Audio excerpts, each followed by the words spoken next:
Më 12 qershor 1999, pas 78 ditë bombardimesh të Aleancës Ushtarake Perëndimore, të udhëhequr nga Amerika kundër caqeve ushtarake serbo-malazeze në Kosovë, në Serbi dhe Maltëzi, trupat e NATO-s hynë në Kosovë në misionin e tyre paqëruesës që do të quhej KFOR, duke i dhënë fund luftës gati 2 vjeçare midis popullatës kryengritëse shqiptare, të organizuar në radhët e ushtrisë shërbimtare të Kosovës dhe forcave okupuese ushtarake dhe policore serbo-malazeze.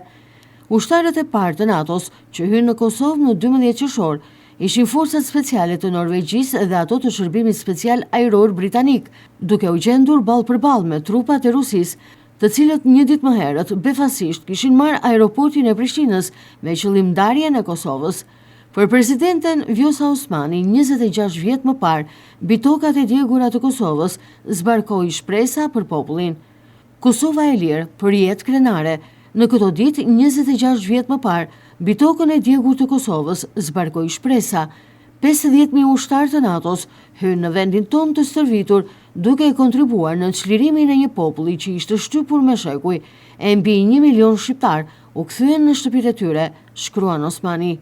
Ditën e çlirimit e uroi edhe presidenti i Republikës së Shqipërisë Bajram Begaj, ku shprehet se ndërhyrja e trupave të NATO-s ndaloi masakrat njerëzore dhe spastrimin etnik kundër popullsisë civile që po ndodhte në zemër të Europës. Në 12 qershorin e vitit 1999, disa ditë pasi ishte firmosur marrëveshja, u vendosën 50.000 ushtarë të NATO-s, e bashkë me ta edhe administrata e përkohshme e Kombeve të Bashkuara. Hyrja e ushtarëve të NATO-s hapi rrugën e kthimit në shtëpit, tokën dhe vendin e tyre të mbi 1 milion shqiptarëve të Kosovës, të degdisur refugjat në 10 vende dhe 3-4 kontinente të botës.